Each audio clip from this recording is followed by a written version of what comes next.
Segunda Timoteo capítulo 2, el verso 6. Este texto dice: el labrador, para participar de los frutos, debe trabajar primero. Padre, es una bendición estar en tu presencia, poder abrir este libro y recibir sabiduría tuya. En esta hora está nuestro espíritu abierto para que tu Espíritu Santo nos enseñe.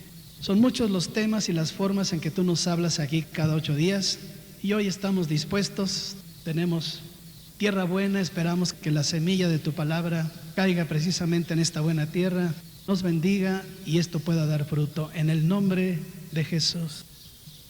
Hoy queremos hablar sobre el trabajo. De todos los múltiples aspectos que tiene el trabajo, quizás el más atractivo es el pago, la recompensa, la ganancia, el beneficio, la utilidad, el fruto del trabajo. Este es el tema de hoy.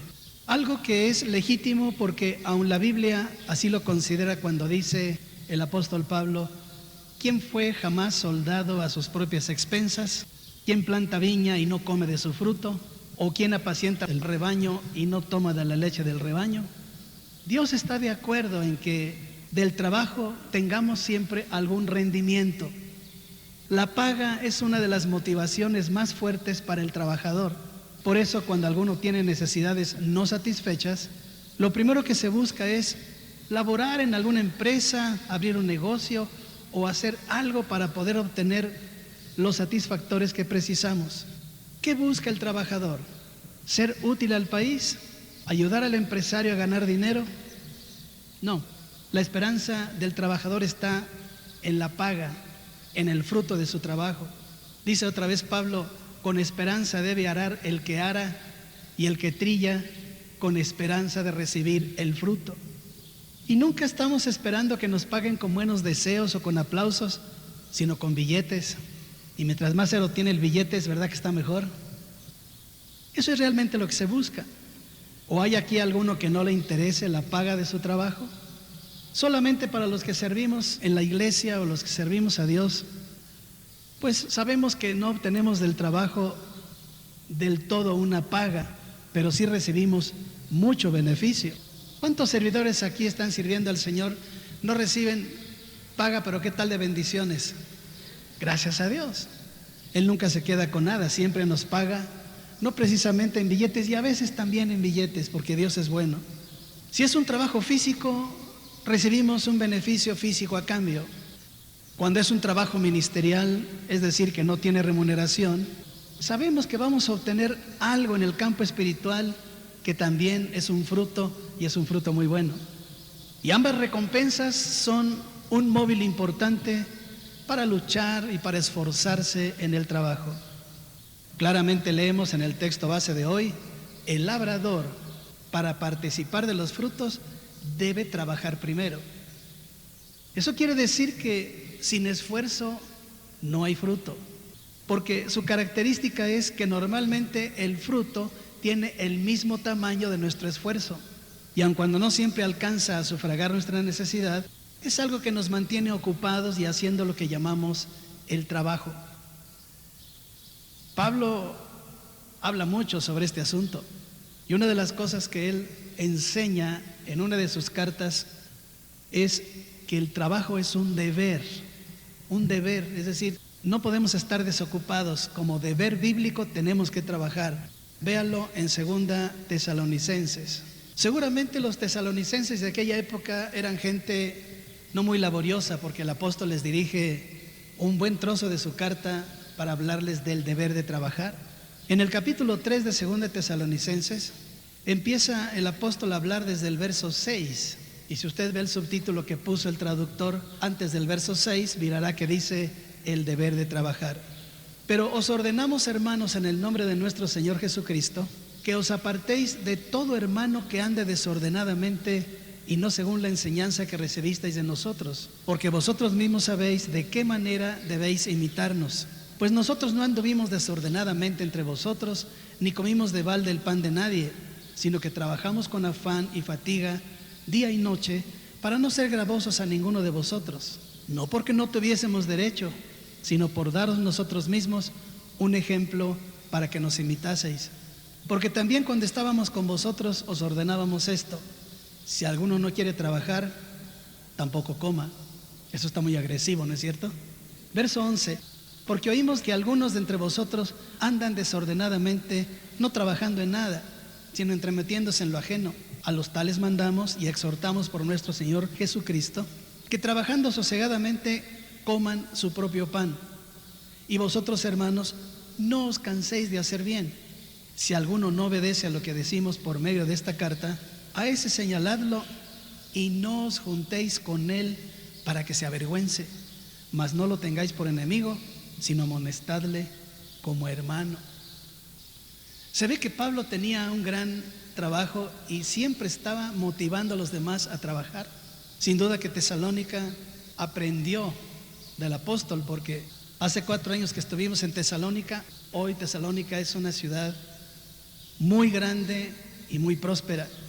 Seguramente que se pusieron a trabajar los tesalonicenses, y eso a mí me da una idea de que si en México hiciéramos lo mismo, si nosotros los mexicanos nos pusiéramos realmente a trabajar, vamos a decir como los japoneses, ¿quién sabe qué pasaría con esta nación? No tendríamos los problemas nacionales, ni la deuda externa, ni todo lo que estamos padeciendo. Hay países que tienen un concepto muy diferente del trabajo del que nosotros tenemos. En México, curiosamente, la gente está buscando hacer huelga. Es un derecho que le da la Ley Federal del Trabajo al trabajador, pero esperan tener huelga para no trabajar. En el Japón, cuando los trabajadores japoneses están en huelga, se ponen un brazalete para indicar que están en huelga, pero siguen trabajando. Es decir, ellos siguen siendo fuerza productiva del país. ¿Cómo deberíamos aprender esto nosotros? Porque no podemos ignorarlo. Soy mexicano, yo también. Somos un poco flojitos los mexicanos. Y necesitamos mirar que la Biblia nos guía a ser laboriosos, a ser diligentes, a meternos en el trabajo. Pero muchos mexicanos andan buscando los trabajos que tienen semana inglesa, que no sé de dónde salió la semana inglesa. 2 días de asueto a la semana, y la Biblia usted sabe que nada más tiene 1. Entonces el trabajador es muy curioso, anda buscando trabajar menos y descansar más, y como trabaja menos y sábado y domingo hay veces que no lo ocupa para lo que debe, entonces lo amplía al lunes, hizo San Lunes, para tener 3 días en vez de 1, que es lo que Dios manda. Y hay un principio bíblico terrible que yo siempre le tengo mucho miedo. Se lo voy a mostrar, está en Proverbios capítulo 24, el verso 10. Este es un proverbio y un principio bíblico que a mí me tiene constantemente diligente y trabajando. No importa la edad que se vaya teniendo, ni lo que se esté haciendo, es preciso estar diligente en el trabajo. Aprendas este principio, hermano, y sobre todo si usted es flojito. Si fueres flojo en el día del trabajo, tu fuerza será reducida. ¿Qué le parece? Si fueres flojo en el día del trabajo, tu fuerza será reducida. Por eso cuando usted toma vacaciones, se toma 1 o 2 semanas de vacaciones, cuando regresa dice, ¡ay, el trabajo! ¿Se redujo su fuerza? Ya no está en disposición de seguir en la misma actividad porque se redujo su fuerza. Yo le tengo miedo a ese principio bíblico. Y como Dios lo dice, mire, más vale que mejor seamos trabajadores y seamos puntuales. Pero bueno, eso es otro tema, por supuesto. El labrador, para participar de los frutos, debe trabajar primero. Si alguno no trabaja, tampoco coma. Y la verdad, yo no conozco uno que ayune toda la vida. Todos comemos, y sea poco, sea mucho, comemos del fruto de nuestro esfuerzo. Ahora, ¿de qué maneras buscamos o recibimos fruto del trabajo? Bueno, Pablo está diciendo ahí en Tesalonicenses que hay algunos que no les gusta trabajar. Algunos prefieren defraudar, robar o volar. ¿Ha oído lo de los aviadores? Esos que tienen un empleo al cual nunca asisten más que para cobrar. Esa gente es la que produce tanto atraso nacional en nuestro país. Hay otros que se emplean en alguna negociación y se obligan a desarrollar una tarea en un lugar, en un tiempo y con una paga determinados. Otros prefieren negociar arriesgando un capital y ayudados de quienes prefieren ser solamente empleados. Y una de las pagas a futuro es cuando se obtiene la jubilación, que no está en todos los lugares. Por eso se creó el fondo de retiro o la aseguranza para cuando ya no se tiene la fuerza para el trabajo. Y todos, empleadores, empleados, patrones o trabajadores, formamos la fuerza económica del país y nuestra tarea es altamente importante para el desarrollo de esta nuestra nación mexicana. Una de las tesis bíblicas en el Antiguo Testamento es: en toda labor hay fruto.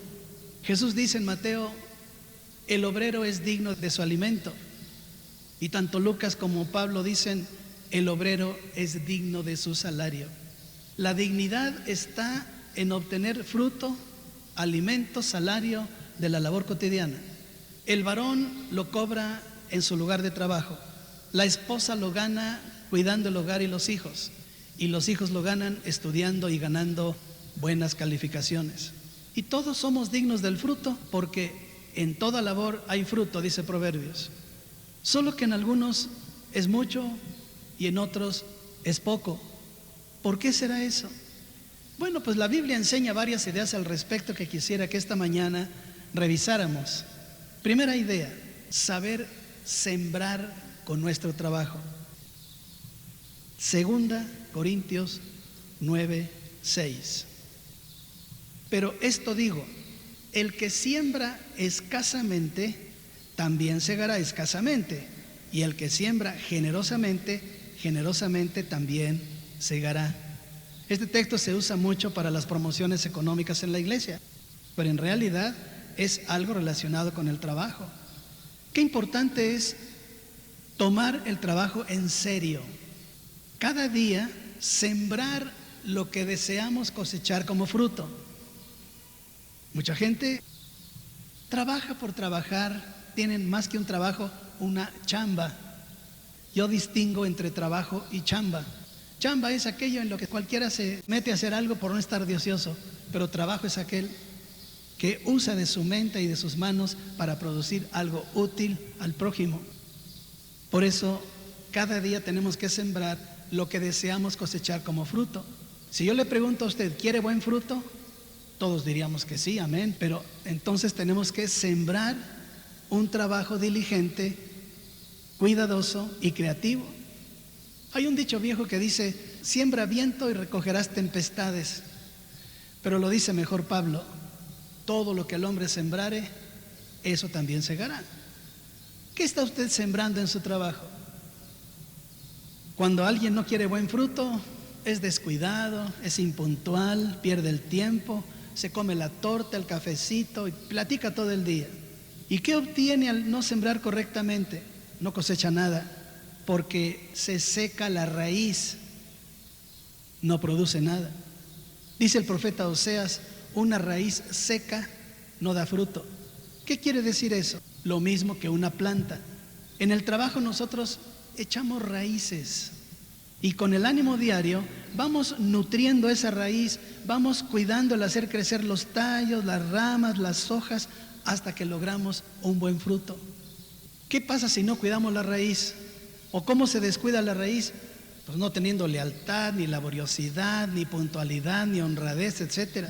Entonces la raíz se seca y nunca se obtiene fruto, y no tenemos derecho a quejarnos, pero la gente siempre se queja: no me alcanza, este trabajo que tengo es un fastidio, no puedo hacerlo, no me gusta. Y es que no es culpa del trabajo, es culpa del trabajador. Por eso, normalmente el fruto, repito, tiene el tamaño del esfuerzo. De ahí la necesidad de orientar a nuestros hijos, a las nuevas generaciones, a no desdeñar la escuela.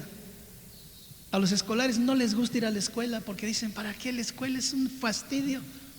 Pero en este tiempo, el que no tiene escuela, el que no tiene un título universitario, no sale adelante. Es preciso no desdeñar la escuela, porque a mayor preparación, mayor beneficio.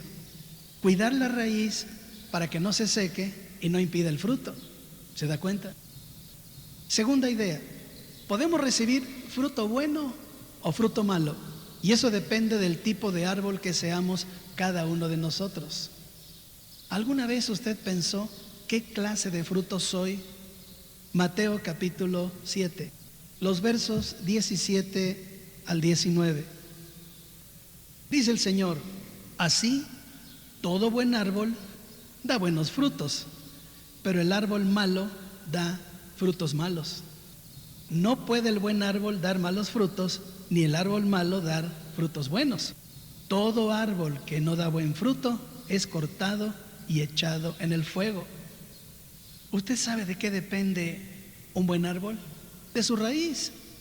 Nada más que de su raíz. Una persona que se prepara y está calificada para el trabajo tendrá más y mejor paga que aquellos que no se han preparado.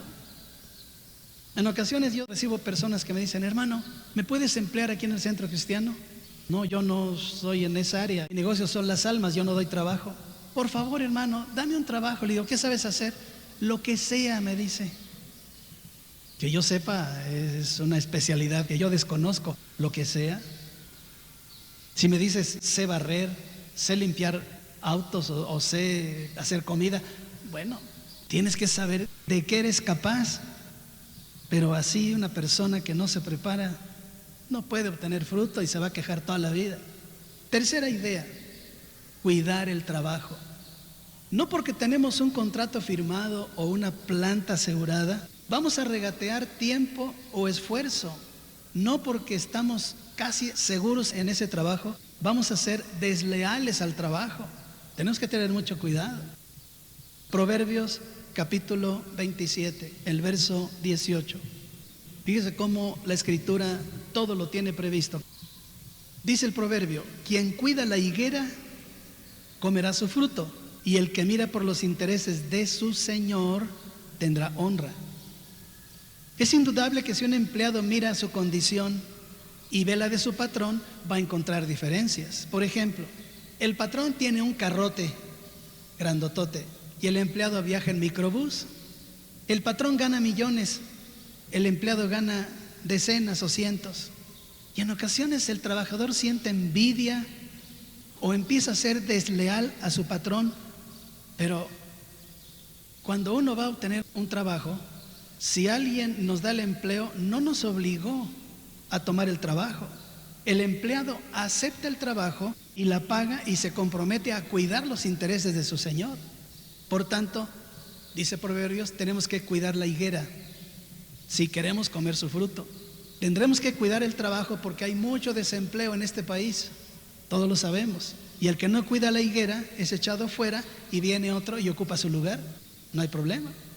Cuarta idea, esta es para los patrones cuando no cuidan su negocio y llevan al negocio de los trabajadores a la ruina por una mala administración.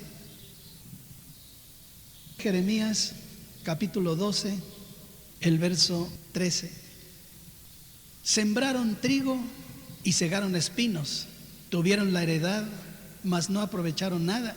Se avergonzarán de sus frutos a causa de la ardiente ira del Señor. Es curioso, pero en este país hay quien siembra trigo y recoge espinos. ¿Por qué será? Por no saber trabajar o por no saber escoger la gente para el trabajo.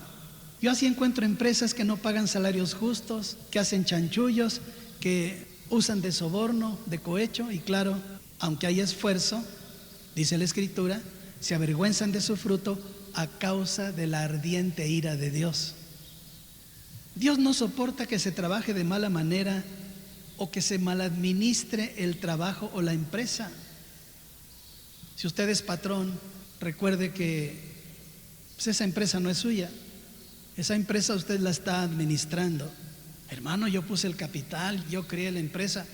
Sí, pero si usted se muere mañana, se queda la empresa aquí. Quiere decir que hay un dueño más arriba. Y ese dueño le va a pedir cuentas de su buena o de su mala administración. Quinta idea, tenemos derecho al fruto del trabajo siempre y cuando hagamos la obra de un justo. ¿Qué es eso? Ahorita lo vamos a ver en Proverbios. Quiere decir no mezclar el trabajo con el pecado. Proverbios 10, 16. Ahora dice el proverbio, la obra del justo es para vida, mas el fruto del impío es para pecado. Las ocasiones de pecado en el trabajo son muchas, porque la gente en el mundo está pervertida, solo que Un cristiano no se mezcla ni se relaciona con los impíos, sino que hace una obra en justicia para que con su trabajo produzca vida y tenga derecho al fruto. Usted se dará cuenta entonces que no cabe ni el cohecho, ni el soborno, ni la mordida. Tenemos que ser justos. Si consideramos cómo la Biblia establece todas estas ideas, podremos entender que cuando hay un buen fruto, no depende en muchas ocasiones ni del patrón en el trabajo, sino de quien trabaja. Esto nos lo dice ahí mismo en Proverbios, también en el capítulo 10, pero el verso 3. Véanlo conmigo. El Señor no dejará padecer hambre al justo, mas la iniquidad lanzará a los impíos. ¿No le parece buena la primera parte del proverbio? Dios no dejará padecer hambre al justo. ¿Cuánta gente con hambre en este país? Pero como no se conoce a Dios, no hay forma de que la gente entienda las cosas como Dios las hace y como Dios las dice. Y claro, el injusto padece hambre. Pero la sencillez del proverbio, el justo no padece hambre. De modo que la justicia y el apartarse de iniquidad está relacionada íntimamente con el tipo de fruto que obtenemos en el trabajo. Pero hay tanta gente que trabaja como en cautiverio. Es pesado el día de trabajo, le pesa desde levantarse, tomar el transporte público para ir al trabajo, estar en el trabajo, regresar. Siempre están quejándose porque pues trabajan como en cautiverio. Gente que en vez de hacer un esfuerzo se la pasa codiciando, robando, envidiando, y no tiene lo necesario porque hasta para pedir lo hace mal, porque lo hace no a cambio de un esfuerzo honesto, sino para gastar en vicios o en deleites. Por eso el apóstol Santiago lo acusa en su carta. Dice: codiciáis y no tenéis, matáis y ardéis de envidia y no podéis alcanzar lo necesario. Combatís y lucháis, pero no tenéis lo que deseáis, porque no pedís. Pedís y no recibís, porque pedís mal, para gastar en vuestros deleites. De veras que esa gente que es mucha vive cautiva en sus propias pasiones y no sabe que hay un Dios que nos puede sacar de ese cautiverio. Cuando usted estaba de aquel lado antes de Cristo, ¿verdad que algunos estábamos así en esa condición? Pero ¿qué pasó cuando vinimos a Cristo? Empezamos a entender que las cosas eran muy distintas de como nos las enseñaron, incluso nuestros padres. Vea por lo menos qué dice el profeta Amós, capítulo 9, verso 14. Son los dos últimos versículos del libro de Amós. Dice: y traeré del cautiverio a mi pueblo Israel, y edificarán ellos las ciudades asoladas, y las habitarán. Plantarán viñas y beberán el vino de ellas, y harán huertos y comerán el fruto de ellos, pues los plantaré sobre su tierra, y nunca más serán arrancados de su tierra que yo les di, ha dicho el Dios tuyo. Mire qué promesa, qué promesa. Claro que significa entender el significado profundo del trabajo para después poder disfrutar del fruto del trabajo. ¿Se da cuenta? Sexta idea: no hay que amar el dinero ni el mucho tener, porque la Biblia dice que eso es vanidad. Capítulo 5 del libro del Eclesiastés, el verso 10. Si usted se da cuenta, la Biblia nos va guiando de tal manera que podamos entender el sentido que tiene el trabajo. Ahora dice: el que ama el dinero no se saciará de dinero, y el que ama el mucho tener no sacará fruto. También esto es vanidad. El amor al dinero, que después Pablo nos diría en una de sus cartas que es la raíz de todos los males. Ya hemos dicho aquí antes que el dinero es bueno, que lo malo del dinero es el amor al dinero. Y aquí dice que cuando se tiene amor al dinero no se saca fruto. Por eso la gente que amasa fortunas de una manera indebida, como los secuestradores y los narcotraficantes, pues no les interesa nada y no sacan fruto.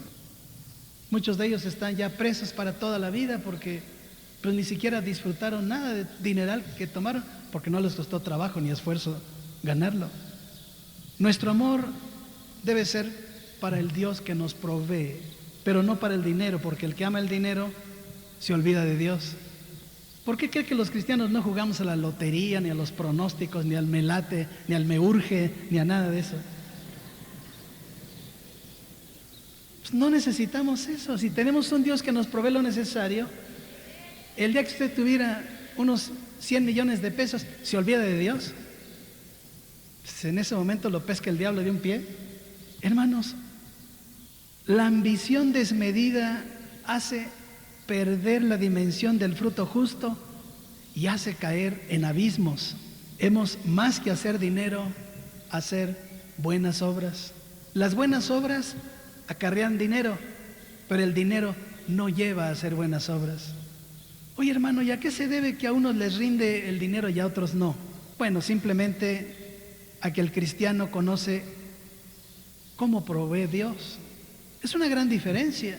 Yo recuerdo cuando estaba en el mundial, nunca me alcanzó el dinero, jamás.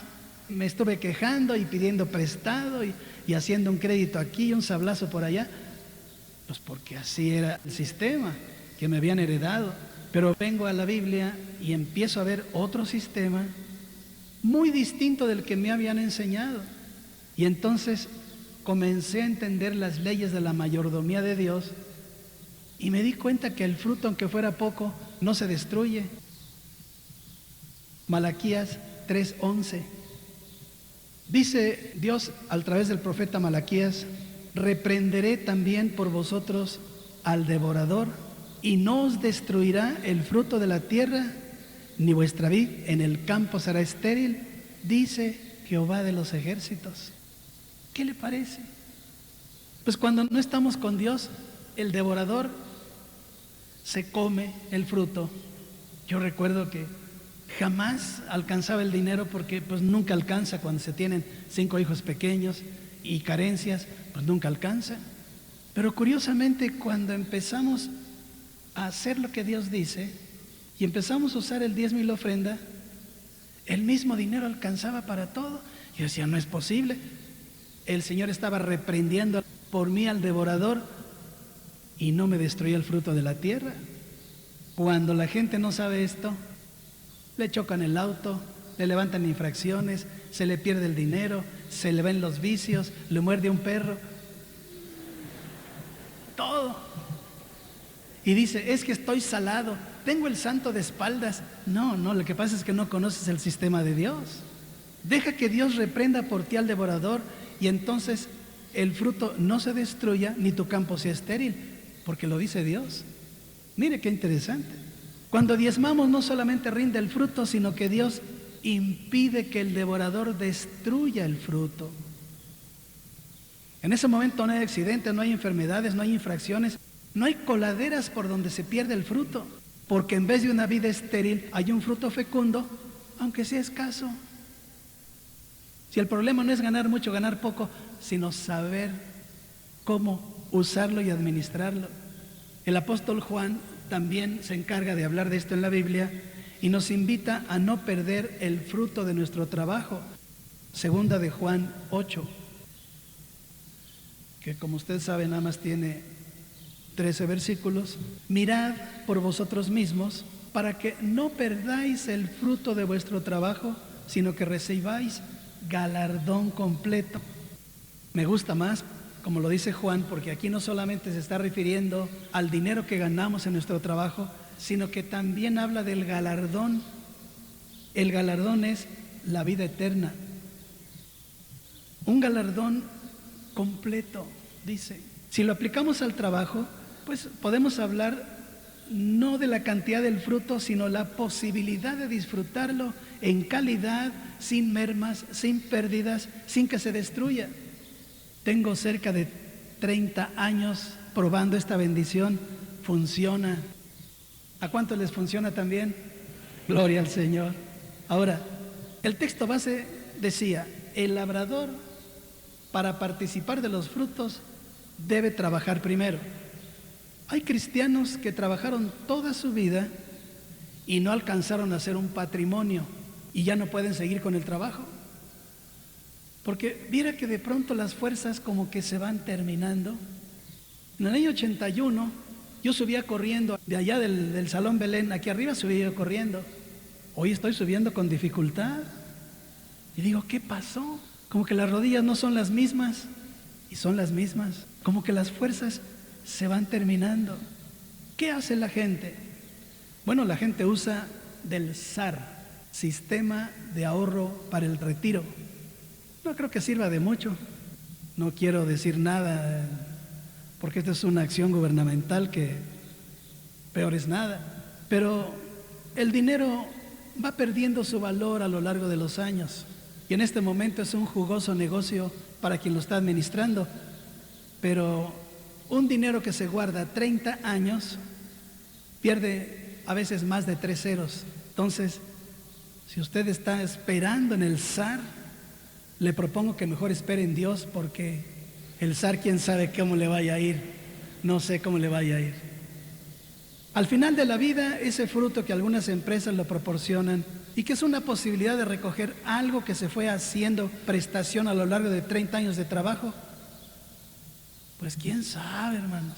Se llega a la tercera edad considerada laboralmente en una persona al rebasar los 60 años, y a veces ese fruto ya no tiene el mismo valor que tenía 30 años atrás.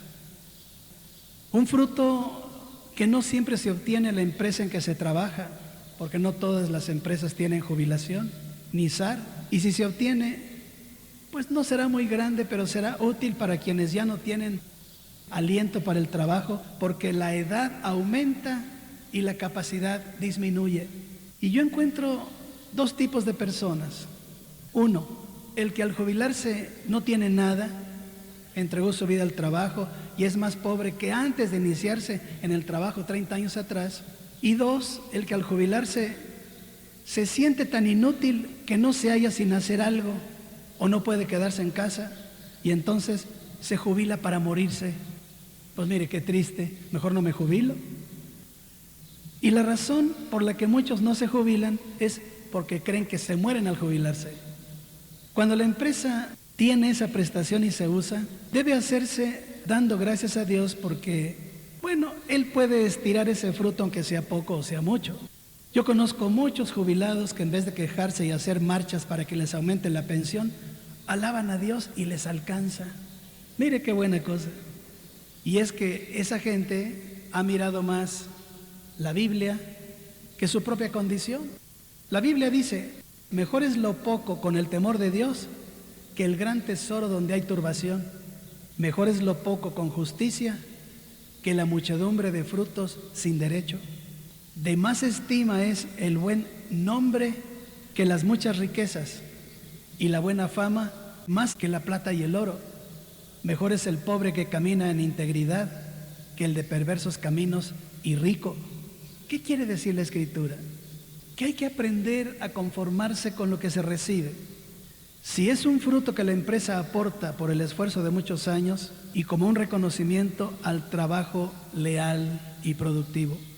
Y hay que usarlo, no hay que morirse, hay que usarlo, hay que saber disfrutar en ese lapso, ya sin la obligación de checar una tarjeta o asistir a un lugar de trabajo, para dedicarse a alguna actividad más tranquila o para servir al Señor. Yo pienso que un jubilado pues ya no se debe volver a meter a trabajar en otra empresa o en otro trabajo, pero sí tiene el tiempo para poder servir a Dios. Si no quiere servirle de tiempo completo, medio tiempo. Nada más uno dijo amén, porque sí, yo sé que no es fácil eso decirlo, ¿no? Hermanos, cuando uno sirve al Señor, es una tarea muy interesante porque encontramos lo que la Biblia llama fruto para Dios. No sé si usted lo miró, mire Romanos 7:4. Así también vosotros, hermanos míos, habéis muerto a la ley mediante el cuerpo de Cristo, para que seáis de otro, del que resucitó de los muertos, a fin de que llevemos fruto para Dios. Fruto para Dios.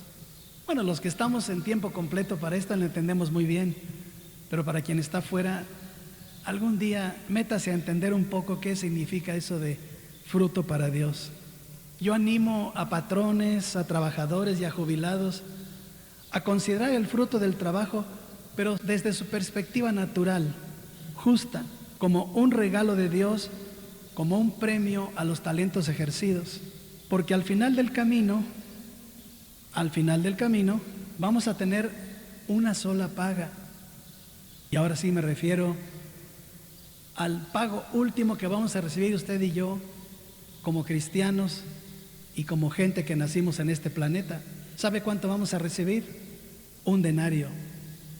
¿Le gusta el pago? Vamos a verlo, Mateo capítulo 20. Vamos a leer todo el pasaje. Usted dijo amén y no sabe cuál es el pago. Vamos a ver. Porque el reino de los cielos es semejante a un hombre, padre de familia, que salió por la mañana a contratar obreros para su viña. Salió por la mañana. ¿Usted sabe, según el tiempo de la Biblia, cuándo es la mañana?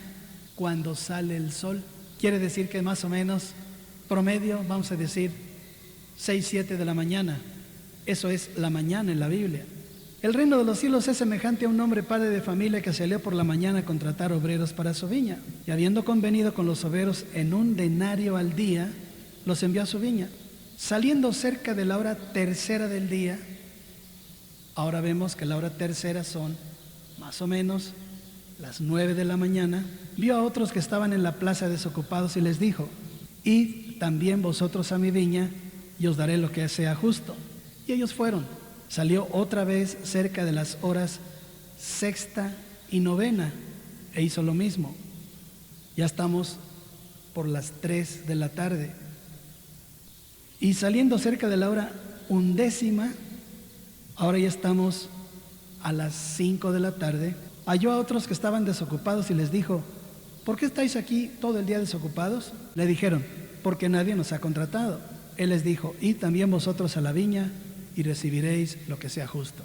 Cuando llegó la noche, ahora ya llegó la noche es 6, 7 de la tarde o de la noche, cuando cae el sol, cuando se oculta el sol. El día en Israel y en la Biblia es más o menos de 6 a 6, o sea que llega la noche en el momento que el sol se oculta. Verso 8, cuando llegó la noche, el señor de la viña dijo a su mayordomo: llama a los obreros y págales el jornal, comenzando desde los postreros hasta los primeros. Y qué curioso, le comenzó a pagar a los últimos, no a los primeros. Y al venir, los que habían ido cerca de la hora undécima recibieron cada uno un denario. Al venir también los primeros pensaron que habían de recibir más, pero también ellos recibieron cada uno un denario. Y al recibirlo murmuraban contra el padre de familia. Aquí vemos varias cosas en este pasaje. Nada más que algunos se me van a molestar, porque esto ya lo he compartido en otras ocasiones, sobre todo a los hombres. La jornada de trabajo es de 6 a 6. ¿Cuántas horas son? Uy, ¿le gustó la jornada de trabajo del Señor? No, hermanos, son 8 horas, según dice la Ley Federal del Trabajo. Bueno, eso es lo que dicen los hombres. ¿Qué pasaría si en este país, en vez de 8 horas, se trabajaran 12? Y no me vea feo, yo no escribí la Biblia. Le estoy diciendo lo que Dios dice, no lo que yo digo. De hecho, yo sigo trabajando 12 horas diarias, no tengo problema. Usted no sé. Yo me fijo en este libro. Trabajo 6 días, 12 horas y descanso 1 completo. Así dice la Escritura. Dios es el que mira nuestro esfuerzo y nos dará aquí el fruto para el sustento, pero después allá nos dará el denario o la vida eterna que nos tiene prometida. Y habrá algunos que habrán llegado desde niños y otros llegamos ya medio viejos, pero lo importante es que todos vamos a recibir el galardón completo, la vida eterna, el denario. Nada más que quien haya sido injusto en el trabajo pudiera aquí tener mucho fruto, pero es un fruto que va a quedarse aquí. Si alguien tiene muchas posesiones, mucha riqueza, muchas casas, muchos bienes, puedo asegurarle que no se va a llevar nada. Así como usted llegó a este mundo encueradito, de la misma manera vamos a regresar. Cuando estuve en el Cairo, en el Museo de Egipto, Todos los tesoros que le metieron a los faraones en sus tumbas, allí estaban junto con el esqueleto del faraón. El faraón no se llevó nada. Y mire que le entraron con oro y riqueza y todo para que le fuera bien en la vida eterna. Le ha de haber ido muy mal. Hermanos, la riqueza va a quedarse aquí. No se afane. Dice Proverbios, no hay que afanarse por hacerse rico. Lo importante es poder bendecir a Dios cada día. Por eso usted ve que cuando Jesús enseña a orar, en la segunda parte de su oración dice, danos hoy el pan de este día. No tenemos que pensar en el pan de mañana ni de pasado mañana, sino el de hoy. Porque quien tiene pan para un año se olvida de Dios, ya no tiene que pedirle nada. Y tenemos que estar siempre atentos, constantes en la presencia de Dios para recibir de Él lo que tenemos y poderlo agradecer. ¿Usted dio gracias alguna vez porque está vivo? Pues ni nos damos cuenta. Yo estoy vivo y tiene salud y tiene casa y tiene muchas cosas.